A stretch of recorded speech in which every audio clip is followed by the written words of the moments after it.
정치권 현인과 만나는 시간입니다. 오늘도 어김없이 현근택 변호사 그리고 신인규 변호사 함께합니다. 두 분 어서 오십시오. 네, 안녕하세요. 네, 반갑습니다. 안녕하세요. 네. 아유, 두 분을 만나면 한 주가 시작이 되고 신장식 의원을 만나면 한 주가 마무리되는 시작과 마무리로. 시작과 마무리를 예, 매주 이렇게 저희가 하고 있습니다. 지난주에 폭탄이 터졌습니다. 예, 김건희 여사 공천 개입 의혹인데요. A와 B 살짝 입장이 바뀌었다. 그래서 김용남 의원 말씀하셨습니다. 아, 이거 너무 난감하다. 어디까지 말해야 될지 아는 건 많은데 얘기할 수는 없다. 그래서 매우 답답한 그런 인터뷰를 막 했었는데요. 자, 이 사건 누구부터 하시겠습니까? 당연히 아니, 현 변호사님이 먼저 계속 웃고 있었어. 뭔가 많이 아시는 게 많으시구나. 많이 하는 것 같아. AB 다 풀어주세요. AB 뭐 개혁신당 의원이라는 얘기 다 나왔잖아요. 개혁신당 의원이 뭐 세 분밖에 없잖아요. 그러니까. 한 분은 우리도 이름 잘 모르고. 너무 쉬워요. 셋 중에 둘은 너무 둘은 너무 오히려 쉽다. A가 누구지 B가 누구지가 문제지 AB를 고르는 건 50% 예, 확률이니까 그렇죠. 예, 맞는 거 같고. 둘이 이제 세트로 볼 수 있죠. 세트로. 세트로? 아, 그런가? 예. 세트로. 어떻게 봐야 그래도 이제 A는 봤다는 거고 예. B는 그 갖고 있다는 거니까 그렇죠. 그러니까 좀 예. 다르잖아요. 예. 참 갖고 있는 사람이 얘기니까 좀 예. 다른 것 같고 그다음에 이게 사실 지난주 목요일날 나왔잖아요. 네. 그러니까 뉴스토마토에서는 아마 오늘이나 뭐 수요일쯤에 뭐 보도한다는 얘기가 흘러나왔었잖아요. 근데 아직까지는 안 나온 것 같아요. 네네네. 그 보도가 결국은 캡처본이 나와야 되는 건데 캡처본이 나오든 아니면 녹음 파일이 나오든 인데가는데 근데 기자들이 취재하면서 녹음하는 걸 공개하는 경우 많지 않잖아요. 맞아요. 무슨 이게 예. 무슨 탐사 보도도 아니고 네. 미리 양해 구하는 거 아니면 그래서 김영선 의원이 뭐 통화하는 걸 녹음했을 가능성은 많지 않은 것 같고 아마 나온다면 캡처본인 것 같은데 모르겠어요. 오늘 나온다 그랬는데 오늘 아직까지 보도 없는 거 보면 네. 맹탕인가 뭐 없나 이런 생각도 좀 들고요. 근데 뉴스토마토가 일보를 일단 쓴 거고 2보, 3보는 뭐 다른 매체가 쓸 수도 있는 것이죠. 이거 먼저 줍는 사람이 먼저 쓰는 겁니다. 이럴 경우에는. 아 그런데 그러면 우리 M 같은 경우는 실명이 나왔잖아요. 그렇죠. 그럼 이제 기자들이 가서 네. 취재도 하고 뭐 이렇게 예. 해야 되는데 예. 그런 게 별로 없어요. 다들 들어보면 아시겠지만 기자들이 다 그 의원 두 분만 쫓아다니고 있고 예, 이미 예. 다 보도된 거잖아요. 그렇죠. 다 알고 있고 예. 그래서 아 이거 기자 탓하는 건 아닌데 옛날보다 취재력이 떨어진 건 맞는 것 같아요. 맞아요. 그러니까 보도된 거를 확인하는 차원만 하는 거예요. 예. 그럼 예를 들어서 지금 뭐 참모 CC나 아니면 당직도 DC도 대충 알 수 있는데 그렇죠. 그런 사람들을 가서 취재해야 되는데 그런 거 잘 안 보이더라고요. 직접 한번 해보세요, 한번. 제가 가보겠습니다. 네.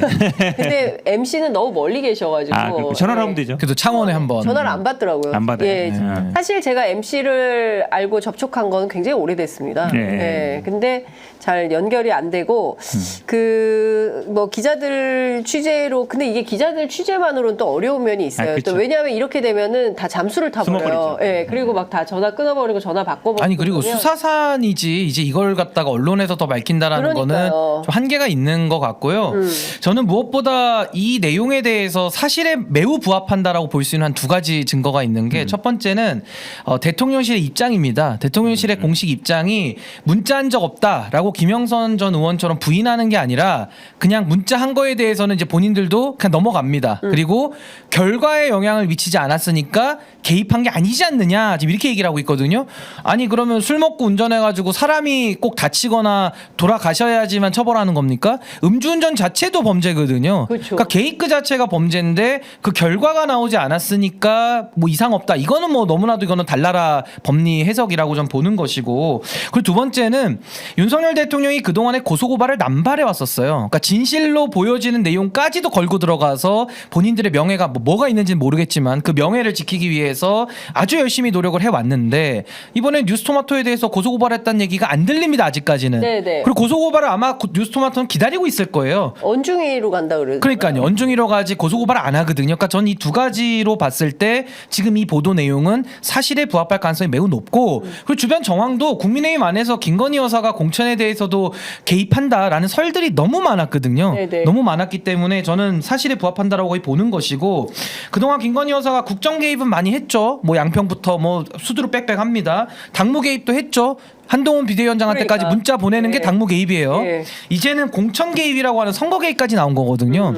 근데 선거 개입이라는 것이 이게 간단치가 않은 게 김건희 여사가 혼자서 단독 범행을 했다 그러면은 우리 공직선거법 230조가 적용이 됩니다. 이해 및 매수 유도죄라고 해서 누구든지 공천 관련해 가지고 공사의직에 대해 가지고 제한하는 것만으로도 처벌을 하게 돼 있어요. 네. 그러니까 우리 이해 매수 유도죄에 해당이 될 가능성이 높고 만약에 윤석열 대통령하고 같이 하면 어떤 일이 발생하느냐? 그것은 바로 그 유명한 윤석열 대통령이 박근혜를 걸었던 그 공직선거법 위반, 그러니까 공무원이 신분에 위반해 가지고 선거 개입했다라는 게 처벌이 되거든요. 그때 네. 윤석열 대통령이 박근혜 대통령한테 징역 3년 구형했고요. 실형 2년 나왔습니다. 그러니까 제가 드리고 싶은 말씀은 김건희 여사 혼자 해도 법률적으로 책임을 져야 될 것이고 윤석열 대통령하고 같이 했다 그러면 이제 공범으로 처벌을 받아야 되기 때문에 이 간단한 게 아니다. 그리고 당시에 윤석열 대통령이 박근혜 대통령 그 공직선거법 위반 걸 때 민주주의 파괴 중대범죄다라는 얘기 많이 하거든요. 네. 그럼 이거는 민주주의 파괴가 아닙니까? 2016년도에만 민주주의를 파괴한 거고 2024년도 총선은 괜찮은 겁니까? 그러니까 저는 여기에 대해서 뭔 얘기를 해도 이게 지금 감싸줄 수 없는 상황이기 때문에 전 이거에 대해서 뭐 선의의 조언이니 운운하는 것 자체가 아주 코미디 같은 지금 이야기들이 돌아다니고 있다. 저는 이렇게 봅니다. 근데 그 선의의 조언이었을까요? 근데 김건희 여사가 조언할 위치에 있어요? 뭐 컨설팅이에요? 뭐예요? 컨설턴트인가? 뭐 출마 경험 있으신가? 사실은 출마 경험. 이 당시에 핵심은 뭐였냐면 아니 김영선 의원은 5선 국회의원인데. 그렇죠. 그러니까 김영선 의원이 김해 출마해서 공천 받는 게 핵심이 아니고 그치. 창원에서 빼내는 게 그게 그게 핵심이에요. 포인트. 그게 개입이에요. 창원은 예. 굉장히 좋은 자리고 김해는 민주당이 계속 어려워. 아니, 민주당이 국민의힘한테. 당선되는데요. 그렇죠. 실제 됐고 왜냐하면 예. 뭐 김해는 계속 어찌 보면 문재인 대통령 영향이 예, 있는 예. 데이기 때문에 그러니까 창원에서 다른 데 가는 거 그게 핵심이에요. 예. 그게 핵심이거든요. 맞아요. 근데 그건 어쨌든 이루어진 거잖아요. 예. 그다음에 실제로 지금 저도 보면 그 당시에 뭐 저도 뭐 국민의힘 친한 분들 많지는 않은데 네. 보면 예. 물어보면 이렇게 직접 소통하고 있다. 직접 주고받는다. 예. 공천은 걱정 없다. 예. 이렇게 얘기하는 분들이 꽤 있었어요. 그만큼 어찌 보면 당시에도 모든 김 분들이 여사하고 직접 거래한다? 아니 그러니까 소통을 한다는 게 이제 소통한다? 텔레그램에 한다는 얘기잖아요. 그러면 이제 그렇게 되고 뭐 그러면 대부분 그 사람들이 예. 나는 공천 받겠구나 예. 이렇게 생각한단 말이에요. 근데 대부분 그런 그 얘기는 당시에 있었어요. 정치권의 여사 라인. 그런 말 그러니까 있었잖아요. 실제로 네. 있었잖아요. 네. 그러니까 그런 게 사실 무시할 수 없는 거고 네. 사실은 또 이걸 많이 심어주는 게 이 텔레그램 보도에 의하면 그런 얘기가 나오잖아요. 대통령과 지역 공약을 할 거다 이런 얘기 나오는데 이 문자 시기는 모르겠는데 실제로 전국 돌아다니면서 했는데 2월달에 올해 2월 달에 실제로 창원에 가서 또 했어요. 그 민생 토론회를 거기서 막 뭐 대통령이. 돈 남발하나요? 했나요? 돈 뿌리고 네. 남발하는 공항 거죠. 막 날단 말이에요. 맞아요. 원전 얘기도 네, 하고 네, 창원을 네. 뭘로 만들겠습니다. 막 했단 말이에요. 그러면 사실은 이 말이 괜히 그냥 한 얘기가 아니지 않느냐. 대통령과 함께 지역 공약을 한다는 얘기니까 이게 결국 그러면 김건희 여사의 선거 개입이 아니라 윤석열 대통령의 선거 개입이 되는 거예요. 본인 그때 당시에도 왜 그러냐면 야당에서 계속 문제 제기했거든요.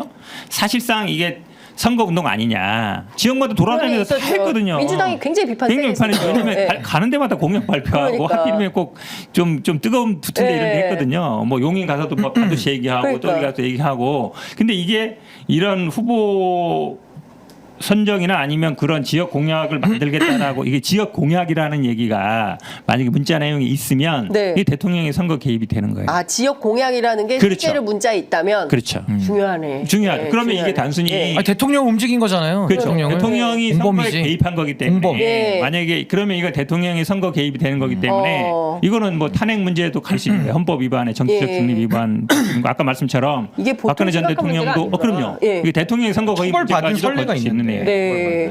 이거 제가 조항 한번 읽어드릴게요. 아마 네. 많이들 안 보셨을 텐데 네. 매수 및 이해 유도죄라는 게 230조 6항에 나오는데 이 6항에 보시면 징역 5년짜리입니다. 징역 5년짜리인데 정당 후보자 추천 관련 금품 수수 금지라고 일단 되어 있어요. 그러니까 네. 돈이 오고 갔으면 이거 더 빼박이고요. 어떻게 돼 있냐? 누구든지로 돼 있습니다. 누구든지. 여긴 김건희 여사 포함되고요. 정당이 특정인을 후보자로 추천하는 일과 관련하여 그러니까 공천과 관련해서 금품이나 그 밖의 재산상의 이익 또는 여기가 중요합니다. 공사의 직을 제공하거나 그 제공의 의사를 표시하거나 관련된 행위를 했을 때 처벌하게 돼 있거든요. 이 항에 보면은 이 행위와 관련해서 지시, 권유 또는 요구, 알선해서는 아니 된다 이렇게 돼 있어요. 그러니까 이 두 조항을 위반했을 때 5년 이하의 지금 징역에 처한다고 되어 있기 때문에 이거 상당히 중요한 선거, 그러니까 민주주의 보호를 위한 조항이고요.